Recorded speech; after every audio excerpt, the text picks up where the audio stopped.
Hello everyone. இன்னைக்கு நம்ம solve பண்ண போற கேட் ப்ராப்ளம் பாத்தீங்கன்னா from digital electronics. Digital electronics பாத்தீங்கன்னா EEE, ECE, instrumentation and computer science students எல்லாருக்குமே ரொம்ப யூஸ்ஃபுல்லா இருக்கும். And நீங்க டிஜிட்டல் எலக்ட்ரானிக்ஸ் வந்து கேட் ப்ரிப்பேர் பண்றீங்கன்னா ஸ்டார்ட் பண்றதுக்கு ரொம்பவே ஈஸியான அண்ட் ரொம்ப இன்ட்ரெஸ்டிங்கான சப்ஜெக்ட். ஸோ இன்னைக்கு நம்ம கேட் 18ல இருந்து ஒரு கொஸ்டின் எடுத்து நம்ம சால்வ் பண்ணி பார்ப்போம். Question is, which one of the following statement is true about the digital circuit shown? Circuit என்னன்றதை நம்ம அண்டர்ஸ்டாண்ட் பண்ணிக்கணும். இந்த சர்க்கியூட் வந்து it's nothing but counter.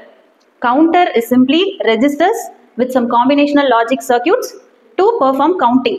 Registers na onnu illa just flip flops. இங்க கொடுத்திருக்கிறது வந்து D flip flop, nothing but delay flip flop. Delay flip flop na இப்போ D flip flop oda output will be same as the input. Only time delay will be there. So in the counter using D flip flop with some combinational logic circuit. இங்க கொடுத்திருக்க logic circuit is NAND. இந்த total circuit வந்து என்னென்ன எதுக்காக use பண்றாங்கன்றது தான் 4 option. So first இந்த சர்க்கியூட்டை நம்ம solve பண்ணி இந்த கவுண்டர்ஸோட அவுட்புட் எப்படி இருக்குன்னு பார்த்ததுக்கு அப்புறம் let us go through the option. Sequential சர்க்கியூட்ஸை பொறுத்த வரைக்கும் நீங்க லெஃப்ட் மோஸ்ட் ஃபிளிப் ஃப்ளாப்பை தான் வந்து நீங்க Q0 எடுத்துக்கணும் அண்ட் நெக்ஸ்ட் இருக்கிறது Q1 and next right side இருக்கிறது Q2. So it will be 0 1 2 left to right order வரணும். So first Q0, Q1 and Q2. Next input side பார்த்தீங்கன்னா D0, D1, D2 அண்ட் இந்த D0க்கு தான் நம்ம வந்து லாஜிக் காம்பினேஷனல் லாஜிக் சர்க்கியூட் இன்புட்டாக கொடுத்துருக்காங்க.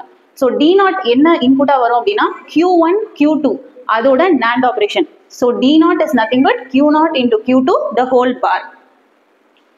So இந்த input என்னென்ன D0, D1, D2. So D0 என்னது Q1 and Q2 the whole bar. Next D2 என்னது is D1 is nothing but Q0. Same wise D2 is nothing but Q1. So D0, Q1, Q2 the whole bar, D1, Q0, D2, Q1. So நீங்கள் இதை mention பண்ணிட்டீங்கன்னா நீங்கள் perform பண்ணும்போது ஈஸியாக நீங்கள் எடுத்து எழுதிக்கலாம். So first initial state Q0, Q1, Q2 will be 0, 0 and 0. Okay, so first நீங்கள் ஃபர்ஸ்ட் கிளாக் அப்ளை பண்ணதுக்கு அப்புறம் D0 என்னது Q1, Q2 the whole bar. So Q0, Q1, Q2 0, 0. So 0 into 0, 0, 0 bar 1. D1, D2 is nothing but Q0, Q1. So இந்த 0, 0 அப்படியே இங்கே transfer பண்ணிடலாம். So 1, 0, 0 இதுதான் வந்து இன்புட். ஸோ ஃபர்ஸ்ட் கிளாக்ல அவுட்புட் என்ன வரும்? D flip flop பொறுத்த வரைக்கும் output will be same as input. So 1, 0, 0 அப்படியே output 1, 0, 0. Next after applying second clock D0 will be Q1, Q2 whole bar. So 0 into 0, 0, 0 bar 1. Next D1, D2 Q0, Q1. So இந்த 1, 0 அப்படியே இங்கே வந்துடுது. So output will be same as the input. So 1, 1, 0, 1, 1, 0.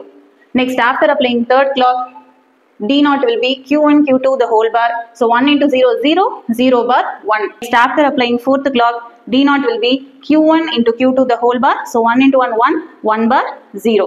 Next D1, D2, Q0, Q1. So in the 1, 1 அப்படியே இங்க. So input will be same as output. So output is 0, 1, 1.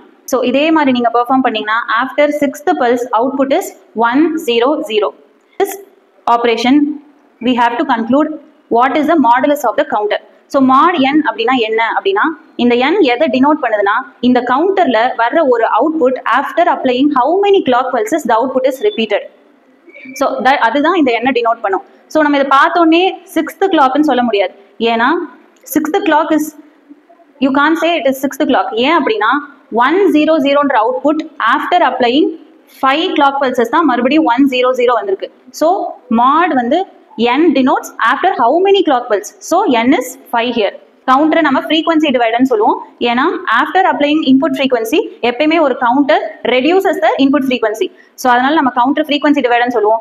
mod n கவுண்டரோட output frequency formula is input frequency divided by n. அந்த n is nothing but mod n. So இங்கே நம்ம கிடைச்சிருக்க n is 5. So output frequency is input frequency divided by 5. So out of these 4 option B is it can be used for dividing the input frequency by 5. So நமக்கு கிடைச்சிருக்கிறது mod 5. So output frequency equal to input frequency by 5. So option B is correct. So இது வந்து GATE 2018ல கேட்டிருக்க ஒரு 2 mark question. So GATE exam ஓட questions இந்த பேட்டர்ன்ல தான் வரும். So you can easily solve once நீங்க கான்செப்ட் கிராஸ் பண்ணிட்டீங்கனாலே உங்களால ஈஸியா சால்வ் பண்ண முடியும். அதே மாதிரி டிஜிட்டல் சர்க்யூட்ஸ் வந்து நீங்க ஸ்டார்ட் பண்றதுக்கு ஃப்ரெஷ்ஷா ஸ்டார்ட் பண்றதுக்கு ஒரு நல்ல ஈஸியான subject. So don't miss this opportunity. All the best.